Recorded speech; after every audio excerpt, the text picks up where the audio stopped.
وبنعمته تتم الصالحات وبعفوه تغفر الذنوب والسيئات وبكرمه تقبل العطايا والحسنات. أشهد أن لا إله إلا الله وحده لا شريك له وأشهد أن محمدا عبده ورسوله لا نبي بعده الذي أدى الأمانة وبلغ الرسالة ونصح الأمة وجاهد في سبيل الله حق جهاده.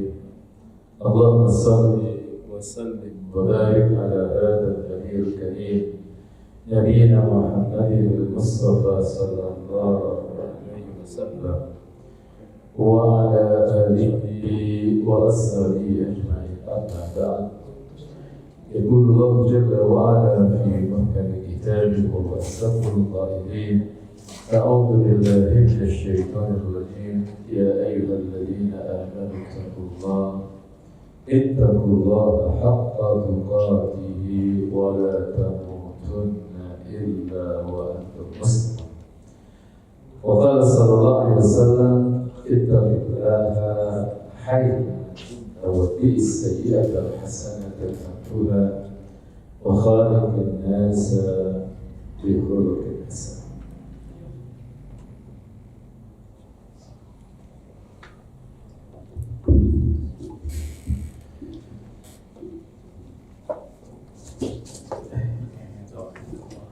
Masyaallah hadirin jamaah sekalian rahimakumullah wa azakumullah. Setelah kita bertahmid dan juga bersalawat kepada Rasulullah sallallahu alaihi wasallam, para sahabat dan seluruh pengikut wilayah kiamat selanjutnya, serial kita tentang sahabat. Karena waktu itu ada permintaan tentang mukjizat mukjizat Rasul sallallahu alaihi wasallam, maka kajian kita pada pertemuan ini kita akan bahas tentang mukjizat Rasulullah sallallahu alaihi wasallam. Imam Ibnu Jauzi beliau punya kitab bagus namanya Al-Wafa, buku atau kitab tentang sirah nabawiyah. Setelah beliau membahas perjalanan kehidupan Rasul sallallahu alaihi wasallam dari awal sampai akhir, nah setelah bahasan tentang wafatnya Rasul, itu beliau membahas tentang mukjizat Rasul sallallahu alaihi wasallam. Dan mukjizat Rasul itu banyak. Dan di dalam kitab beliau itu disebut 33 mukjizat Rasulullah. Kalau 33 mukjizat disampaikan satu kali pertemuan, kira-kira lari atau jalan? Ya, terlalu cepat. Maka pada pertemuan ini kita akan membahas mukjizat Rasulullah yang terbesar, yaitu Al-Quranul Karim. Nah, yang pertama ya sekalian, kita membahas tentang makna i'jaz dan mukjizat. I'jaz itu oleh Syekh Muhammad Ali As-Sabuni itu dikatakan i'jaz adalah menetapkan kelemahan manusia, baik secara kelompok maupun individu, untuk menandingi hal yang serupa dengannya. Hal yang serupa dengannya adalah konteks yang Allah berikan kepada Rasul sallallahu alaihi wasallam adalah Al-Quran. Maka siapapun yang ingin menandingi Al-Quranul Karim, maka dipastikan mereka tidak akan mampu menandinginya. Bahkan Allah Subhanahu wa taala sempat mengatakan, kalau kalian itu masih ragu terhadap Al-Quran, datangkan satu surat saja. Tapi konteks mendatangkan itu ada tingkatannya, Pak. Level pertama, mereka diminta untuk mendatangkan satu Quran penuh. Ketika mereka tidak mampu, mereka diminta untuk mendatangkan 10 surat saja. Nah, ketika mereka nggak mampu, mereka diminta untuk mendatangkan satu surat. Saya tunjukkan ayat-ayatnya. Yang pertama, untuk mendatangkan satu Quran penuh, itu disebut oleh Allah dalam surat yang ke-17, surat Al-Isra di ayat yang ke-88. Allah Ta'ala berfirman, A'udzu billahi minasyaitonir rajim. Qul la in ijtama'atil insu wal jinnu ala an ya'tu bimithli hadzal Qur'an la ya'tuna bimithli walau kana ba'duhum li ba'din dhahira. Qul, katakan Muhammad. Para ulama-ulama tafsir mengatakan kalau ada ayat dan ayat itu dimulai dengan qul, itu memberikan isyarat objek yang diperintahkan oleh Allah kepada Rasulullah SAW itu bukan perkara yang biasa, tapi perkara yang sangat penting. Apa perkara yang sangat penting itu? Allah katakan la idistama'atil insu wal jin. Sesungguhnya jika manusia dan jin itu berkumpul untuk ala ayatu bimithli hadzal Qur'an, untuk membuat yang serupa Al-Qur'an ini. Perhatikan. Satu, Allah mengatakan la idistama'atil insu wal jin. Biasanya di dalam Al-Quran itu kalau Allah menyebut kata manusia dan jin, itu yang disebut jin duluan atau manusia duluan? Halo? Jin duluan. Surat 51 ayat 15. Wa ma khalaqtul jinna wal insa. Surat Ar-Rahman Allah katakan ya ma'syaral jinni wal insa. Tapi kenapa dalam konteks ini kok ins? Karena tantangan ini pertama Allah berikan kepada manusia. Maka Allah sebut manusia, baru setelah itu jin. Jadi sesungguhnya jika manusia dan jin itu mereka berkumpul untuk membuat yang serupa dengan Quran, kata Allah la ya'tuna bimithlihi, maka mereka itu tidak akan mampu mendatangkan semisal Allah. Nah, satu Al-Quran mereka tidak bisa diturunkan oleh Allah. Udah, sekarang gak usah seluruh Al-Quran lah. Datangkan 10 surat saja seperti Al-Quran. Ada dalam surat Hud, surat ke-11, ayat yang ke-13, Allah katakan, A'udzu billahi minasyaitonir rajim, am yaquluna iftara, qul fa'tu bi asyri suwarin mithlihi muftariyatin wad'u man istata'tum min dunillahi in kuntum shadiqin. Kata Allah Ta'ala, bahkan mereka mengatakan Muhammad telah membuat-buat Al-Quran. Jadi ini yang kemudian Bapak-Bapak sekalian, kalau nanti membuka kitab namanya Mabahis fi Ulumil Quran. Jadi studi pengantar ilmu Al-Quran, itu yang ngarang namanya Syekh Manna Al-Qattan, itu ada bab bahasan tentang wahyu. Nanti di situ ada 3 hal yang disampaikan oleh para orientalis, disampaikan oleh para Islamolog. Nah, satu di antaranya adalah persis apa yang dikatakan oleh Al-Quran, bahwa Quran itu bukan kalamullah, tapi Quran itu adalah redaksi yang dibuat-buat oleh Muhammad. Mereka membuat logika dengan sangat-sangat canggih. Itu kalau kita tidak hati-hati, mensikapinya bisa terprovokasi. Muhammad itu kan pintar, Muhammad itu kan ahli syair, Muhammad itu ahli prosa, maka Al-Quran itu adalah karya Muhammad. Nah, nanti ini juga yang Muslim itu juga kadang-kadang ada yang terprovokasi. Mereka, ini ada seorang cendekiawan Muslim di Mesir.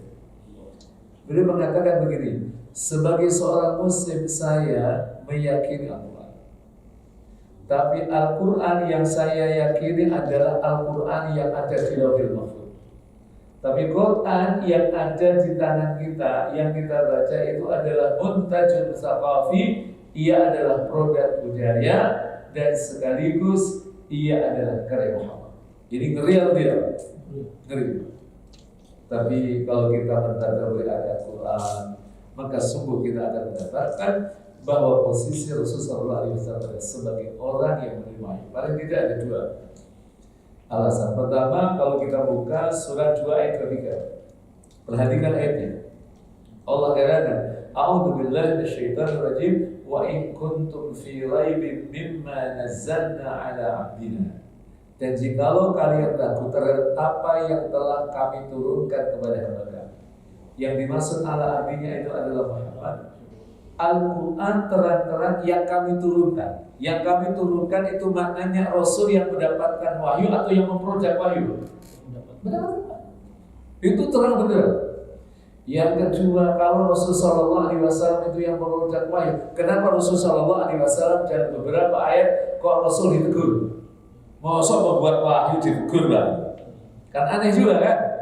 Coba kasus yang terjadi pada Rasul Sallallahu Alaihi Wasallam ketika beliau dipressure oleh Hafsah. Kenal Hafsah kan ya? Aduh. Hafsah itu putrinya sahabat Umar bin Khattab. Ibunya namanya Zainab bintu Mad'un. Jadi pernikahan antara Umar bin Khattab dengan sahabiyah Zainab bintu Mad'un itu dikaruniai dua orang anak, satu namanya Hafsah, satu lagi namanya Abdullah. Itu orang hebat. Nah, Hafsah ini kan anak tokoh. Biasanya kalau anak tokoh itu cenderung pemberani atau cenderung tawadhu? Berani. Nah, kali inilah plus minus kalau bapak-bapak punya istri tokoh dengan istri dari keluarga yang biasa-biasa.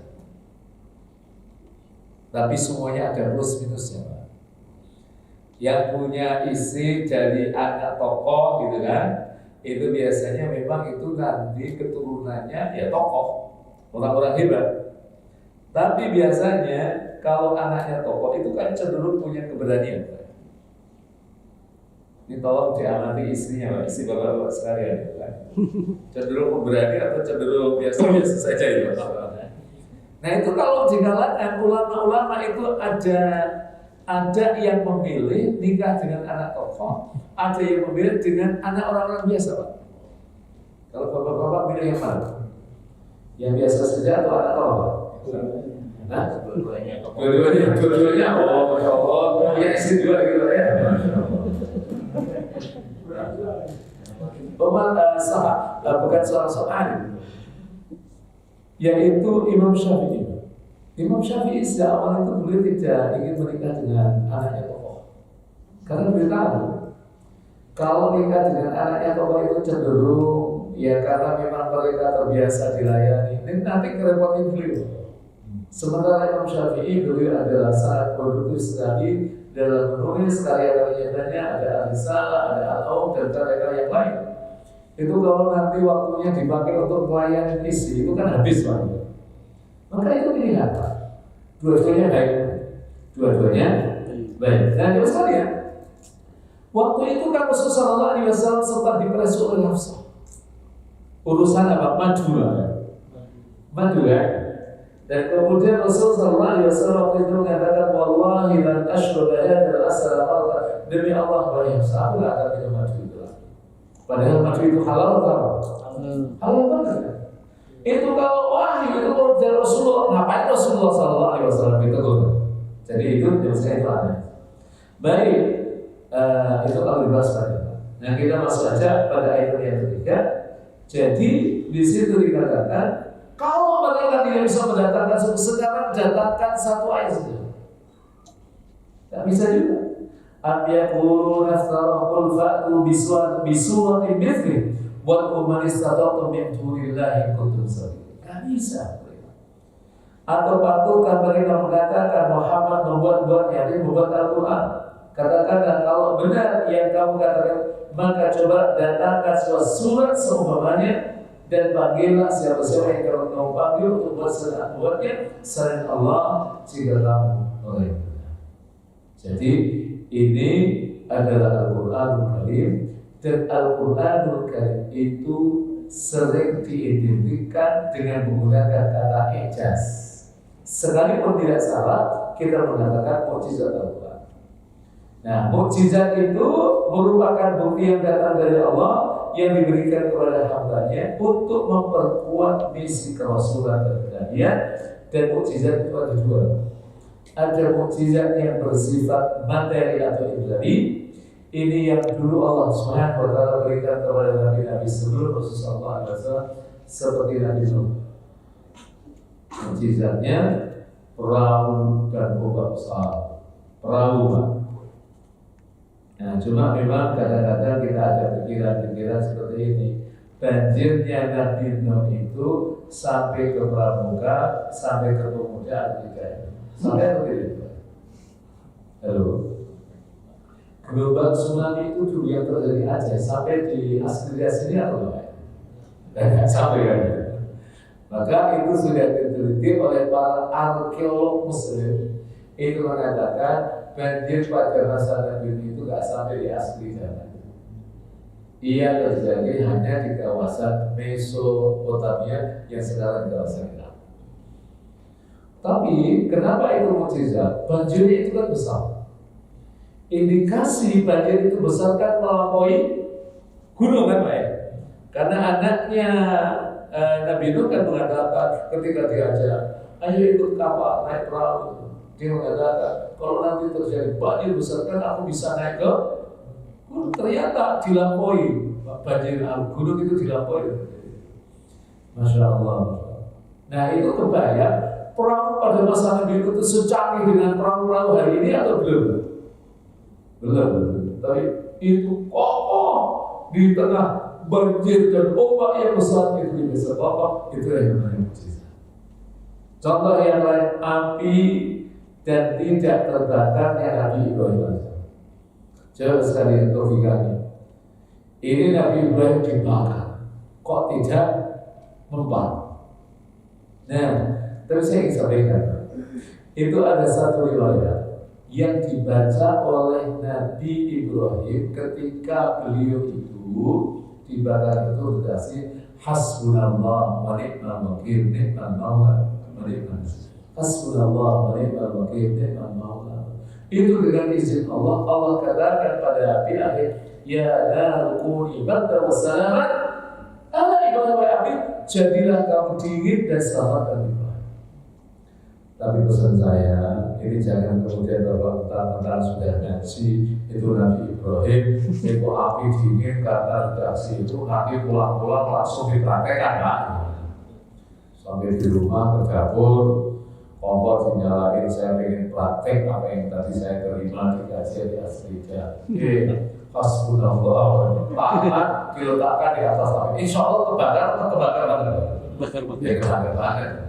Kita tidak dapat mukjizat, kita bukan Rasul. Jadi kesalahan itu ada pada kita, bukan redaksi itu yang salah. Oh kita bukan Nabi, kita bukan Rasul. Nah kemudian Nabi Musa itu tongkat berubah menjadi ular besar. Dan ini yang sering saya sampaikan, tidak semua memang mukjizat itu linear dengan kompetensi kaumnya, tapi beberapa mukjizat itu memang dia linear dengan kompetensi yang Allah berikan kepada kaumnya. Kenapa Allah berikan mukjizat kepada Nabi Musa alaihissalam itu tongkat yang bisa berubah menjadi ular? Karena kaumnya itu para ahli sihir. Kalau Nabi Isa, Nabi Isa itu kan mukjizatnya ada orang meninggal diusap, setelah itu apa yang terjadi? Hidup lagi, Masya Allah. Itu saya bayangkan kalau hari ini ada orang kayak itu, kira-kira pasiennya antrinya berapa kilometer? Masya Allah. Ada orang meninggal diusap, hidup lagi. Hari ada orang mati-mati lagi. Masya Allah. Nah jelas sekalian, itulah yang kemudian kenapa Nabi Isa mendapatkan gelar Al-Masih. Masih itu sebagaimana dikatakan oleh Dr. Sulaiman Ash'ar, itu mengatakan itu artinya adalah pengusaha.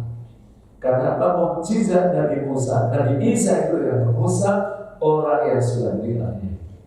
Maka disebut dengan Al-Masih, orang yang besar. Sekalipun di sini kemudian ada pertanyaan besar. Pertanyaan itu adalah, kenapa Nabi Isa gelarnya Al-Masih, tapi Dajjal gelarnya juga Al-Masih. Allahumma inni a'udzubika min adzabil qabr wa min fitnatil mahyaya wal mamat wa min fitnatil Masihid Dajjal. Nanti silakan bapak-bapak, ibu-ibu cek tulisannya itu persis Al-Masih. Nah, Dr. Sulaiman Aswad itu mengatakan maknanya sama tapi konteksnya berbeda. Jadi kalau Nabi Isa itu konteksnya kalau memang beliau itu diberi mukjizat oleh Allah dengan Musa itu kemudian bisa hidup lagi, yang sakit bisa sembuh, tapi dalam konteks Dajjal. Dajjal itu kenapa disebut dengan Al-Masih? Al-Masih itu artinya mengusap, Al-Masih itu artinya menghapus, karena nanti Dajjal ini akan muncul di akhir zaman. Tapi Imam Ibnu Katsir itu punya kitab, kalau terjemahnya Huru Hari Kiamat, itu dijelaskan di situ ciri akan munculnya Dajjal itu nanti punya kaitan dengan turunnya hujan. Jadi nanti Pak, Ibu sekalian, kalau sudah tidak ada turun hujan sama sekali di muka bumi ini selama 1 tahun, itu indikasi Dajjal sebentar lagi akan muncul. Kita kayaknya masih sering hujan, Pak. Berarti Dajjal munculnya masih lama. Jadi begini Pak, tahun pertama dari 3 tahun jelang munculnya Dajjal itu nanti air hujan itu akan ditahan oleh Allah itu sepertiga dulu. Tahun kedua ditahan oleh Allah 2/3. Nah, tahun terakhir jelang munculnya Dajjal itu nanti Allah akan tahan air hujan dan tidak ada hujan sama sekali. Dan itu adalah situasi yang sangat berat. Dan Dajjal dalam kondisi seperti itu dia menghapus yang hak dengan beban, dan itu fitnah yang sangat besar. Maka kita diajari oleh Rasulullah SAW agar kita berlindung dari ujian dan fitnah itu. Nah, itu karena dia mengusap, dia menghapus yang hak dengan ilmu. Nah, mukjizat yang kedua itu ada mukjizat yang imaterial yang bersifat rasional yang setopis. Apa mukjizat itu? Yang tidak lain adalah mukjizat Al-Quran. Al-Quranul Karim itu adalah mukjizat yang logis. Ia selalu relevan dalam konteks waktu dan tempat. Quran itu dimanapun itu saudara.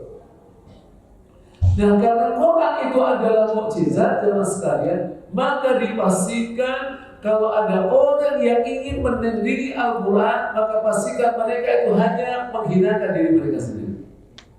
Ini contoh Pak, surat-surat tandingan. Tapi kita bahas satu aja. Surat namanya Al-Fil. Al-Fil wa ma adraka mal-fil lahu dhanbun wabir wa khutumun tawil wa inna dhalika min khalqi rabbina laqalil. Ya akhirnya sih pakai lam-lam semua. Iya kan?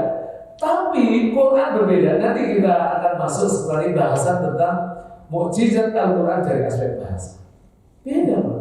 Ini kalau kita pakai turnitin, itu kalau anak-anak kita yang kuliah-kuliah itu kan, itu ketika nulis skripsi sebelum itu disidangkan, itu kan dicek plagiasinya Pak.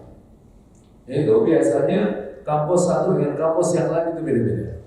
Ada yang standarisasinya 20%. Kalau tulisannya itu ada plagiasi 20%, berarti belum layak untuk diujikan. Nah, ada yang nanti 25%, ada yang nanti 30% tergantung pada kampus. Karena apa? Di sini ada plagiasi yang mirip dengan surah Al-Qari'ah. Al-Qari'ah, Al-Qari'ah, wa ma adraka mal-Qari'ah. Yauma yakunu an-nasu kal-farashil mabthus wa takunu al-jibalu kal-ihnil. Itu kan artinya. Cuma kalau kiamat ditanyakan, itu relevan. Tapi kalau gajah ditanyakan, apalagi penjelasannya sesuatu yang sangat baik, ini kan aneh. Al-Fil gajah, wa ma adraka mal-fil, apa yang kau ketahui tentang? Kan aneh juga. Tapi kiamat, apa itu kiamat dan apa yang kau ketahui tentang kiamat? Kan orang belum tahu kiamat itu kayak apa. Itu kan sesuatu yang luar biasa. Jadi tidak akan bisa. Maka coba kita lihat bagaimana mukjizat Al-Quran. Satu aspek gaya bahasanya. Kita nggak tahu artinya saja. Dari sisi yang pertama adalah nada dan lagam Al-Quran itu sudah sangat indah. Coba perhatikan surat An-Nisa. Kita coba tadabburi dulu tanpa kita tahu artinya dulu. Ini kalau dibahas tentang artinya bisa banyak. Kita sisi nada dan lagamnya. Ayat 1 sampai 5. Polanya itu sama.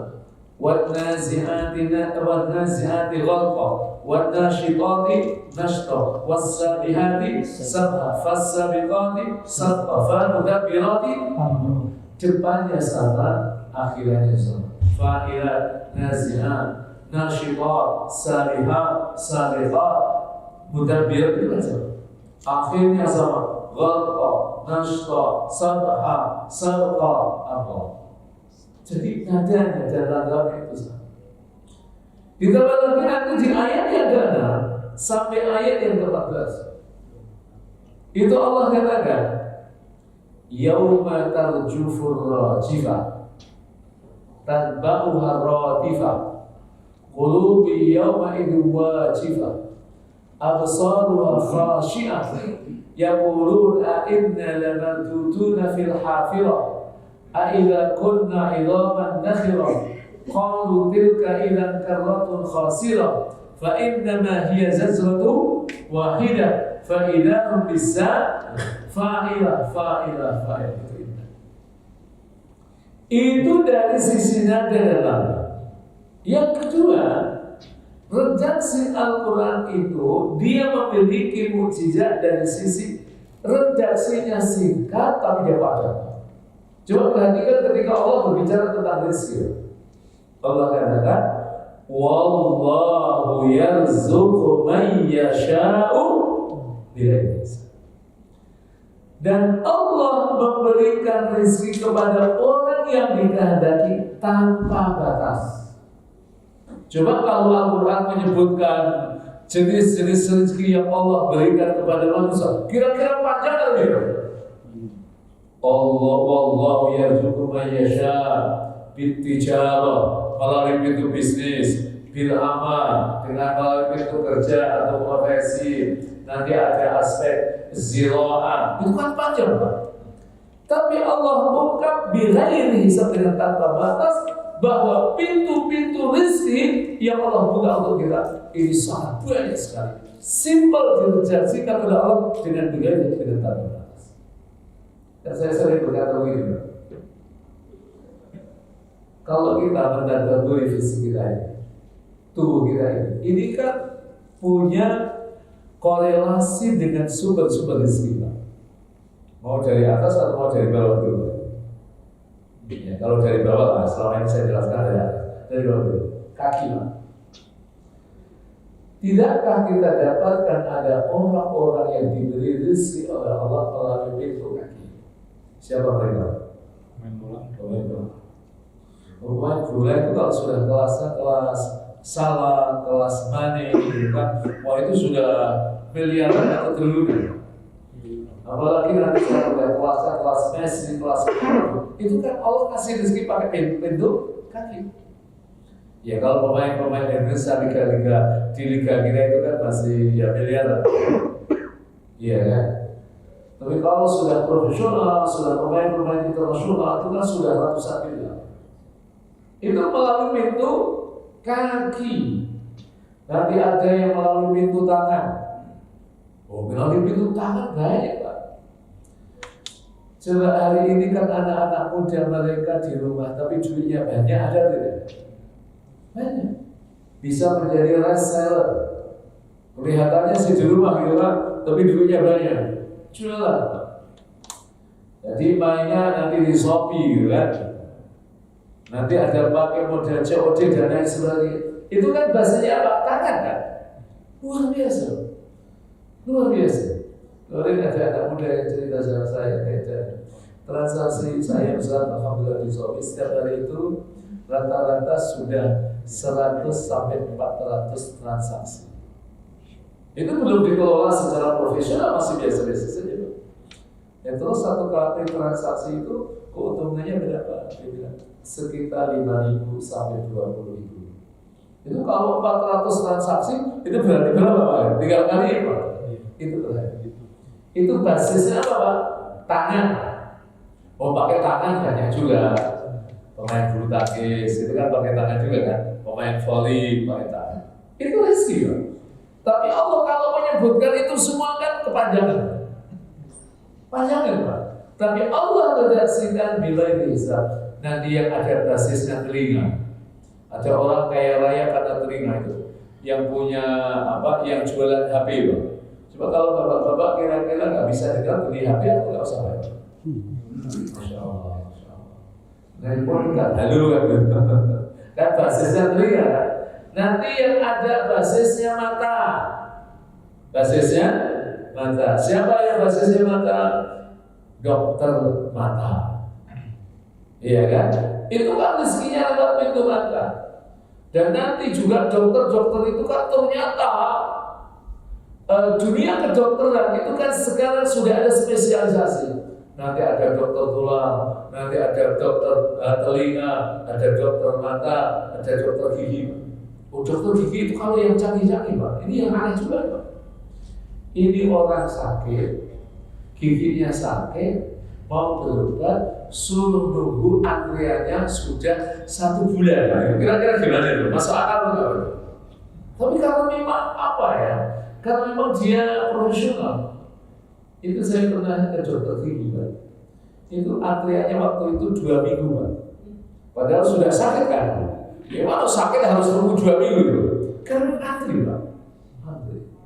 Itu kita kadang-kadang itu dapat kebahagiaan itu jam 12 malam. Masya Allah luar biasa. Jadi itu ada yang diberi rezeki oleh Allah dengan berbasis gigi Pak. Masya Allah luar biasa.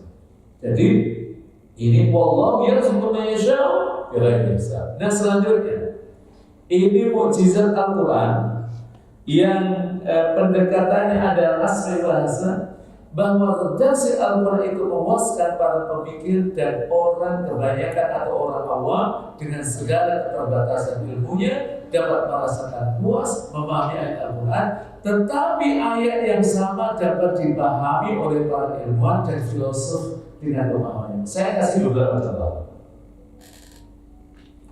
Surat 4 ayat 56, surat An-Nisa. Saya tunjukkan aja ayatnya biar bapak-bapak sekalian nanti enak juga itu bisa melihat terjemahannya. Tapi saya baca a'udzubillahi minasyaitonir rajim. Innal ladzina kafaru bi ayatina sawfa nuslihim nara kullama nadijat juluduhum baddalnahum juludan ghairaha liyadhuqul 'adzab innallaha kana 'azizan hakim. Pertanyaan saya misalnya, kalau kita baca terjemah ini, kita paham atau tidak? Sesungguhnya orang-orang yang kafir kepada ayat kami, kalau akan kami masukkan mereka ke dalam neraka, setiap kali kulit mereka hapus, kami ganti kulit mereka dengan kulit yang lain, supaya mereka merasakan azab. Sesungguhnya Allah Maha Perkasa lagi Maha Biasa. Kita paham atau tidak? Halo, paham atau tidak? Belum paham? Oh ya benar belum. Orang-orang kafir itu nanti itu ketika mereka di akhirat, ketika dihadap oleh Allah, kalau kulit mereka itu hangus, ya kan? Itu nanti kulitnya itu akan diganti dengan kulit yang baru. Itu kan kita paham. Masuk paham Pak. Tapi kalau redaksi seperti ini, yang membaca itu adalah ilmuwan. Yang membaca adalah ahli farmasi, ahli anatomi tubuh, ahli kulit. Itu berbeda dengan apa yang kita paham. Saya mau tanya, berapa lapis kulit kita ini? Kulit kita ini ada berapa lapis? 7. Ada berapa lapis? 7. Ini punya kaitan dengan masuk Islamnya seorang ahli kulit, ahli anatomi tubuh di Thailand. Ada seorang ahli kulit di Thailand, dan sekaligus ada anak itu dia disodori redaksi ini, tapi dengan terjemahan bahasa Inggris. Itu cara memahaminya beda. Atau komentar dia tentang redaksi dalam bahasa Inggris yang merupakan terjemahan dari ayat. Dia berkata begini, kalau ayat ini sudah ada sejak 14 abad yang silam, saya pastikan ini bukan perkataan manusia, pas perkataan Tuhan. Karena dia tahu ini ayat luar biasa, Pak. Ini adalah inspirasi terkait dengan lapisan kulit manusia. Kata beliau, nanti silahkan cek di Google, Pak, di browser. Lapisan kulit kita itu kan ada 3 lapis. Nah itu yang kalau kita terbentur atau tergores itu yang menjadikan kita sakit. Tapi setelah melampaui 3 lapisan itu sebenarnya nggak sakit. Itulah yang kemudian Allah kenapa harus mengganti kulit yang baru ketika kulitnya itu telah sebenarnya Allah qadir, Allah mampu tanpa mengganti kulit. Allah juga mampu menimpakan azab kepada mereka. Allah mampu atau tidak? Mampu banget Allah qadir. Tapi ini yang membaca ahli, Pak. Kita paham, tapi pemahaman mereka yang lain berbeda. Contoh kedua, ini ayat yang sangat familiar. Dan saya semula juga nggak tahu juga. Tapi karena saya ikut seminar, saya ikut yang baca, akhirnya saya tahu apa yang dibaca oleh Bapak Tuhan. Surat Al-Baqarah itu apa bunyinya, Pak? Dzalikan kitabu la raiba fihi hudan. Di Amerika itu ada orang masuk Islam gara-gara ini. Yang menjadi pertanyaan saya adalah apa yang hebat dari ayat ini? Kok sampai orang non-Muslim dia mengkaji ayat itu kok bisa masuk Islam? Itu awalnya saya juga nggak tahu juga. Apa sih hebatnya redaksi dan kalau kita bulan Rabiul Hudan lil Muttaqin itu apa kok bisa masuk Islam? Akhirnya ketemu juga oleh apa kata seorang non-Muslim yang sebelum dia masuk Islam. Itu dia ternyata rajin membaca buku-buku Islam termasuk dalam Al-Quran dalam terjemahan bahasa Inggris. Ada redaksi buku ini tidak ada kemampuan di dalamnya sebagai petunjuk bagi kita. Apa kata beliau? Selama ini saya sudah membaca berbagai literasi keagamaan dan literasi saya, literasi buku-buku yang berpengetahuan dalam bidang ekonomi, sosial, budaya, politik dan sebagainya. Tapi kata beliau, saya tidak pernah mendapatkan ada pengarang buku di muka bumi ini yang berani mengeluarkan pernyataan buku ini tidak ada keraguan di dalamnya. Bapak-bapak ini kan basicnya ya macam-macam, ada yang ekonomi dan lain sebagainya, ada yang mungkin administrasi dan lain sebagainya. Bapak-bapak ketika atau ibu-ibu ketika membaca buku, ada nggak pengarang buku yang mengatakan buku ini tidak ada keraguan di dalamnya? Ada atau tidak? Ada. Kata beliau satu-satunya buku yang saya baca di mana pengarangnya itu berani mengeluarkan pernyataan bahwa buku ini tidak ada keraguan di dalamnya itu adalah pengarang Al-Quran. Dan waktu itu kan belum masuk Islam kan. Akhirnya ia mendalami dan akhirnya kemudian bertanya, dan itu memang mukjizat Al-Quran. Itu bukan perkataan Muhammad, tapi itu adalah kalam Allah, yaitu firman Allah, yaitu Tuhan Rabb semesta alam. Dan akhirnya masuk Islam. Satu lagi. Aku jual lagi bilang. Contohnya banyak. Saya kasih contoh surat-surat yang agak familiar dengan kita. Coba kita buka surat Al-Alaq.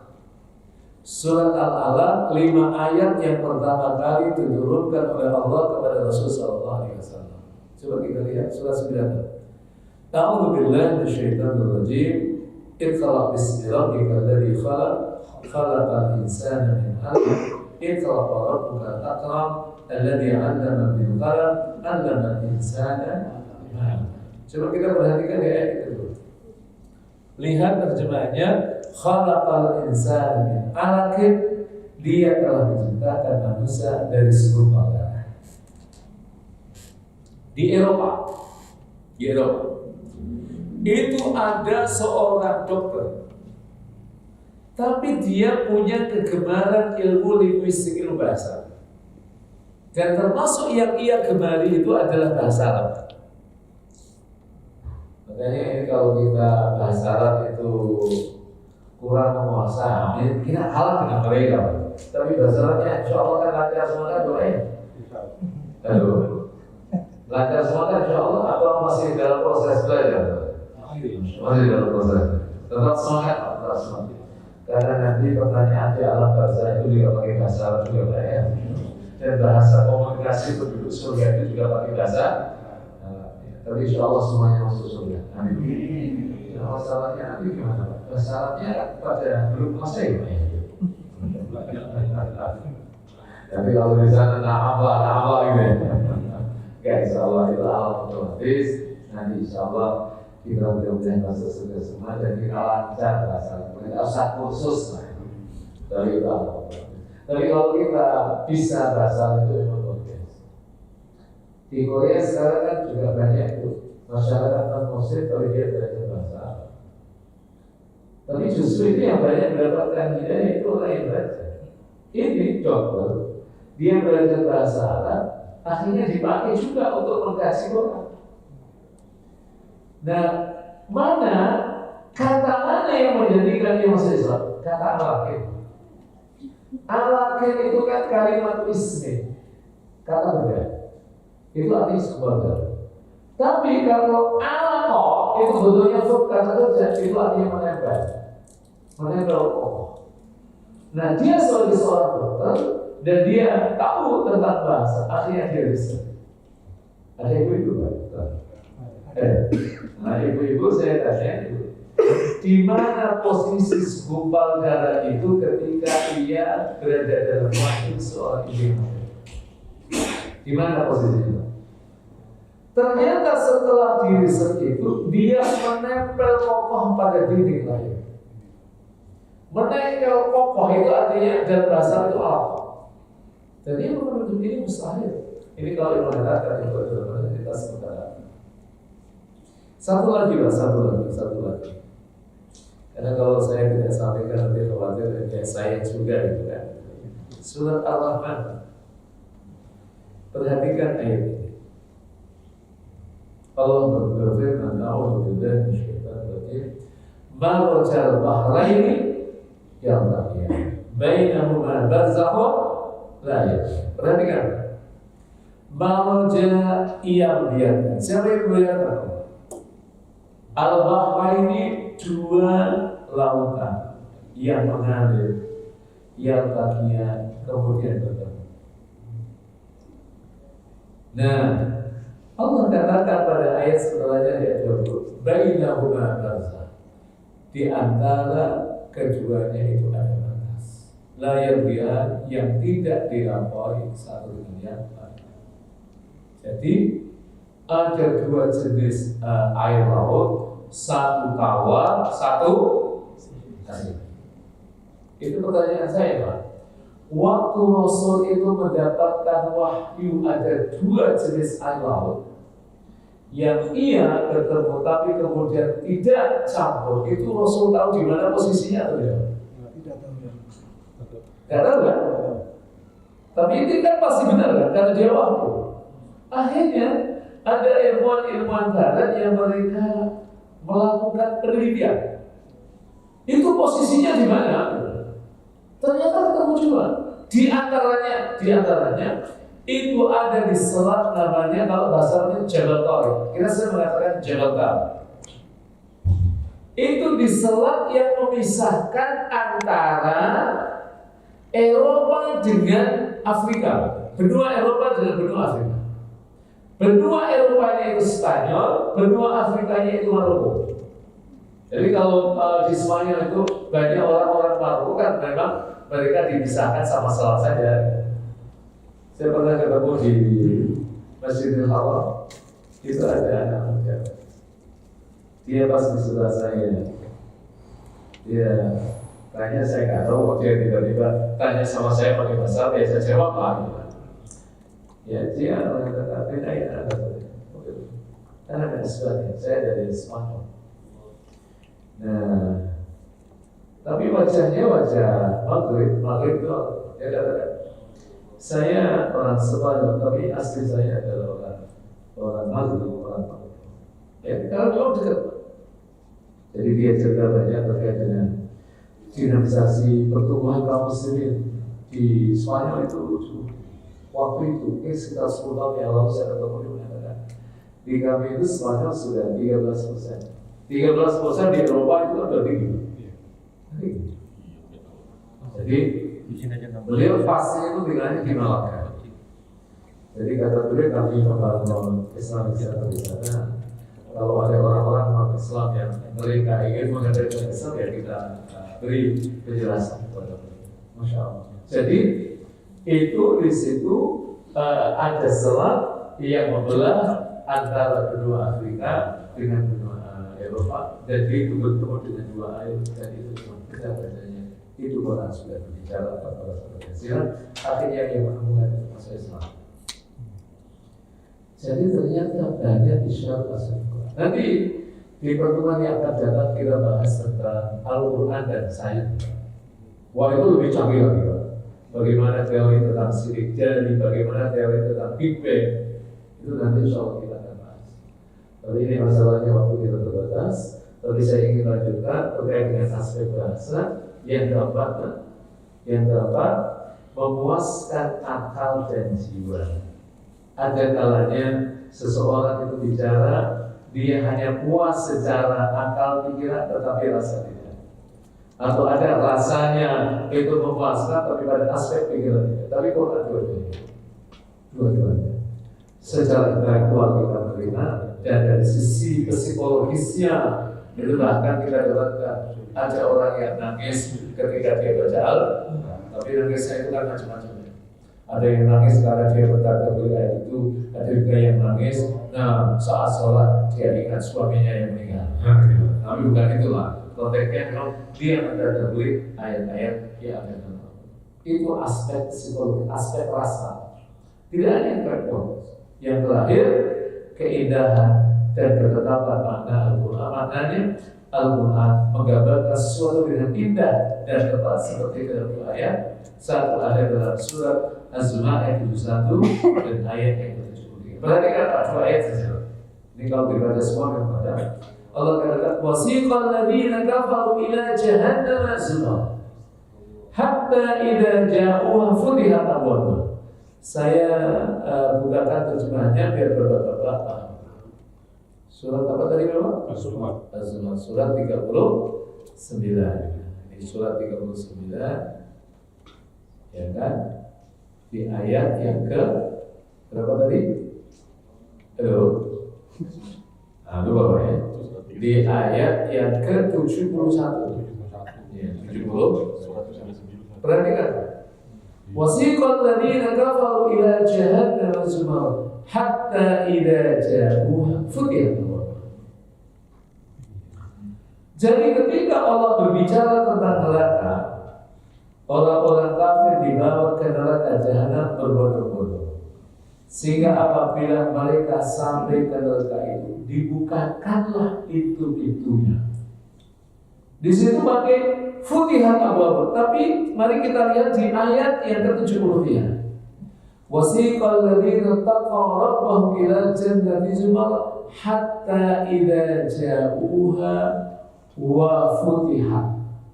Jadi kalau neraka tanpa wawu, tapi kalau surga tanpa dia menggunakan wawu. Wa futihat abwabuha. Dan orang-orang yang bertakwa kepada Tuhan dibawa ke dalam surga berbondong-bondong atau berombong-rombongan pula, sehingga apabila mereka telah sampai ke surga, sedang pintu-pintu telah terbuka. Jadi kalau yang pertama itu tanpa wawu, itu seakan-akan mereka itu kaget ketika pintu dibuka, pintu neraka juga udah siap itu azab untuk mereka. Jadi mereka kaget. Situasinya itu situasi yang mengerikan. Tapi kalau wawu lihat dan telah dibuka, itu ada satu nuansa di mana mereka yang nanti akan masuk ke dalam surga ketika melihat surga itu sudah kelihatan sangat indah sekali. Tapi kita jangan berimajinasi ya. Surga itu kata Rasul, a'dadtu li ibadiyas salihin mala aina ra'at wala udhun sami'at wala khatara ala qalbi. Aku telah siapkan untuk hamba-hamba yang soleh-soleh dan soleh-solehat. Karena ini saya sebutkan soleh dan ibu-ibu protes ya, mau soleh aja ya, soleh juga. Kenikmatan yang mata tidak pernah lihat, telinga tidak pernah mendengar, dan tidak pernah terbesit dalam hati manusia. Mudah-mudahan kita nanti masuk surga semuanya. Dan kajian kita tutup karena sudah sampai jam 1. Insyaallah kajian tentang mukjizat Allah kita lanjutkan di pertemuan yang akan datang, karena banyak syarat-syarat Quran yang luar biasa yang perlu kita ketahui. Subhanallah wa bihamdihi, asyhadu an la ilaha illa anta, astaghfiruka wa atubu ilaik. Assalamualaikum warahmatullahi wabarakatuh.